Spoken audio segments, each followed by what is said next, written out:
Where's the fairness in this? When a woman tells a man, let's order a cleaning service so the house stays neat and tidy, the man goes, come on, you're at home. That's women's work. Cleaning, cooking, doing laundry, ironing, and so on. But when the woman says, hey, our faucet is leaking, suddenly it's no longer men's work. He guess he doesn't fix it himself. He just calls a handyman to do it. So tell me, where's the justice in that? The key phrase here is simple. You're at home. If one partner stays home and isn't working remotely, then yes, the house is their responsibility. I've taken care of a household since I was young, while also working in the job field for years. And trust me, managing a home is easier and takes less time than most jobs.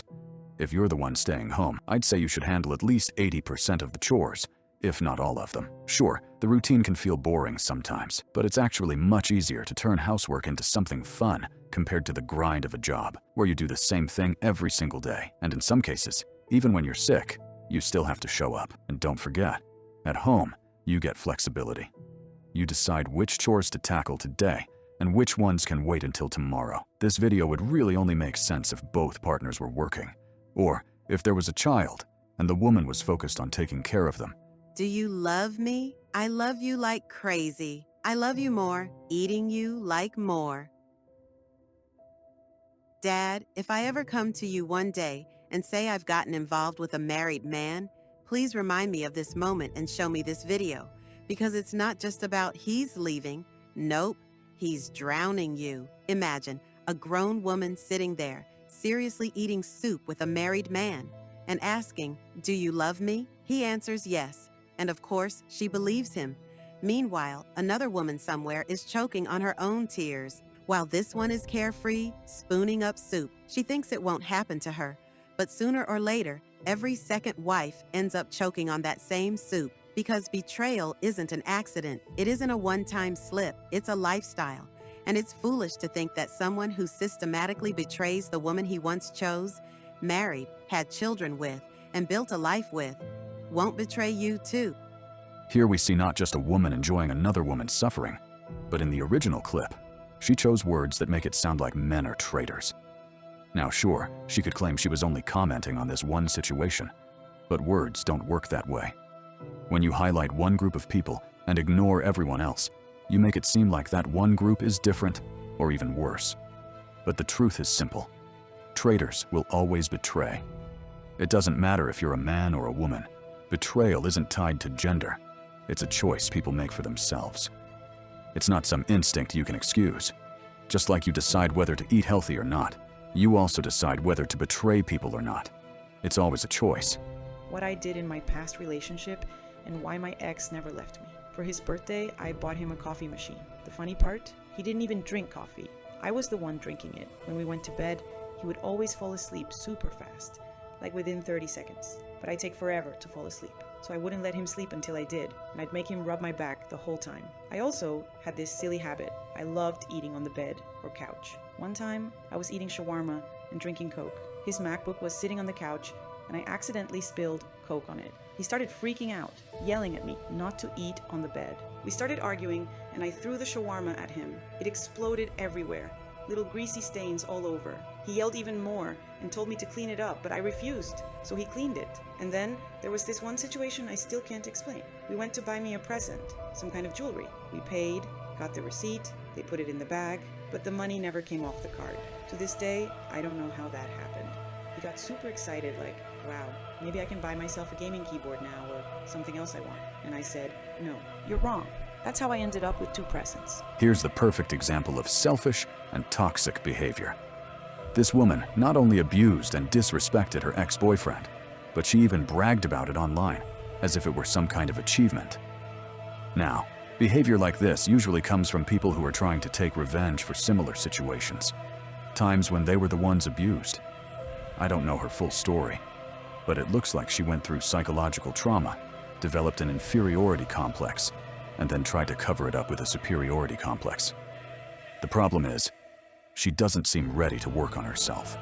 And honestly, my advice is simple. Never start a relationship with people like this. All right, let's move on to the next one. This time with some double standards. Tell me, should a woman know how to cook? No. Why would she? It's not an obligation. Of course not. Nobody owes anyone anything. And should a man know how to make money? Of course. 100%. So basically, The man provides, but you won't cook for him? Well, no. If he snaps and insists, maybe I could cook something. Ah, so that's how it is? Yeah, unfortunately. That's life. A man has to. For himself or for his wife? Well, a man is a man because he's supposed to provide for himself and for his partner. Double standards are always funny to me. First of all, let's be clear. Women are not automatically obligated to cook. In some cases, that responsibility can be shared or even taken on by the man. But if you frame the question the way it was shown in this video, then yes, if the man's role is to earn the money, the woman's role should be to cook. Relationships work a lot like business. Instead of money, you're trading responsibilities. And if you don't offer anything, you won't get anything back. For a healthy relationship, whether it's love or even just friendship, you need balance. Both sides need to contribute in a way that keeps them happy. One partner can carry everything, but it's only a matter of time before that relationship starts to fall apart. You should have kids with 25-year-old guys. Girls, this is for you, especially those of us in our early 30s who still don't have kids. I'm one of you. I'm 32, and clearly I'm not giving birth today, but in the future, I do want children. And honestly, I've always had this fear that the older a woman gets, the higher the risk of genetic abnormalities in her child. But guess what? A new study completely flips that idea on its head. Turns out the father's age is way more important than the mother's. What they found is shocking. The older the father, the higher the risk, almost double, of conditions like autism, schizophrenia, and lower intelligence in the child. In other words, the mother's role in genetic risks and mutations is actually minimal. Checkmate. Girls, we can relax now. Just find yourself a young, healthy, passionate 25-year-old guy and have kids with him. That's it. That's the whole secret. Here we see a clear case of twisted logic. In the study, it was mentioned that some mutations in children are linked to the father's age, but she presented it as if the mother's age doesn't matter at all. That's simply not true. The fact is, around 5 mutations are connected to the father, but dozens of others are directly linked to the mother's age. So no, you shouldn't be waiting until later in life to start a family, whether you're a woman or a man. Yes, there are even studies showing that a father's age can affect a child's intelligence, but that doesn't mean you should go having kids at 50, because other complications can, and most likely will, appear. That's the genetics part, but there's another disturbing aspect in that video. Have kids with 25-year-old guys. That's a terrible, materialistic approach to choosing a father for your children.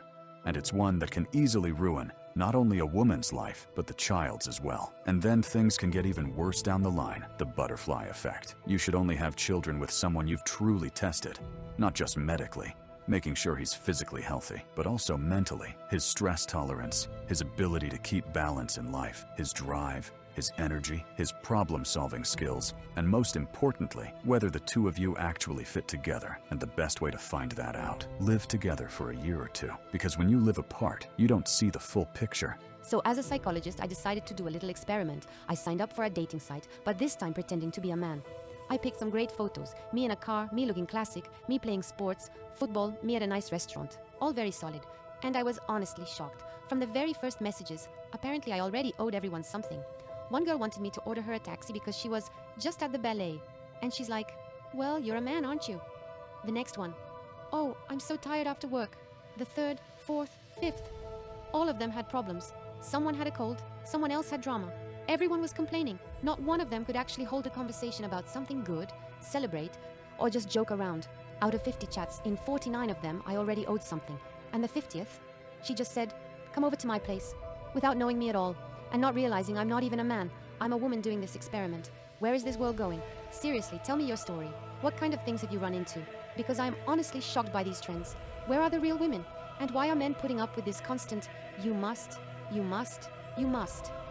The woman in this video already said most of it herself. I'll just add this. False feminism, fueled by social media, and of course by those profiting from it, has created this situation for women. I won't dive into the full history of feminism here, because that would take hours. And honestly, it's far too dark once you really look inside that system. If many of you are interested, I might prepare a separate video on that. For now, I'll simply say this. The movement started as a way to shift focus away from real problems in the country and redirect it toward internal conflict within society. And that conflict is exactly what we're seeing the results of today in the 21st century. Women have begun to act aggressively, even toward men who have done nothing to them. This shows up in many ways. unrealistic demands on men, a slave owner mindset toward them, belittling men who don't agree with everything a woman wants, and so on. Even what they call toxic masculinity actually arose as a reaction to aggression from feminism itself. The problem is, it's hard to fight this, because most women tend to listen to other women, even when those women are wrong. My advice is simple. Find the right women, those who think with their own mind, not with the collective aggressive one, and cut the unfit ones out of your life, because they don't just ruin themselves, they ruin others too. Sometimes I feel like there was some secret women's meeting, a big gathering where everyone agreed to collectively break men, and somehow I wasn't invited. Neither was my friend. Actually, a lot of my friends missed it too, because I keep standing up for women, saying, a woman is amazing, a woman is wonderful, but apparently not all women, you know? Here's the thing, I recently got a boyfriend, and honestly, it often feels like he was raised by wolves, like the women he dated before me. I don't even know what that was, because I do these absolutely basic things: care, respect, small gestures, and he reacts as if it's the most incredible thing in the world, like it just doesn't exist. For example, yesterday he was picking me up after an event. I call him and say, "Do you want coffee?" He's like, "What? Coffee?" I'm like, "With hazelnut, right?" Okay. I also grab him a little pastry because I know he likes pizza, and he was hungry. I bring it. And this man is literally on the verge of tears. One time, he gave me a bracelet he had talked about. And again, same thing. He nearly cried. Even now, he sometimes sends me little voice notes like, "I can't believe this. So please tell me, what happened before me? What kind of women was he with? If these small acts of simple care make him emotional, like he can't believe they're real, he acts like only he is supposed to do things like that. And I swear, I'm not trying to act like some boss queen here. I'm just being myself, but I really have this dissonance. Like, how is this even possible?" And these so-called attempts to break men are also consequences of feminism. I won't repeat everything I've said before, but I'll just point this out. Yes, such women do exist, even if they are a minority. From my observations, maybe less than 15, though that's just my subjective view. Life with a woman who truly cares for her man is 100 times better than being alone, and 1,000 times better than life with those products of false feminism. But here's the key. If you want to attract a caring woman into your life, you have to be the same kind of person yourself. That's why you must always keep moving forward,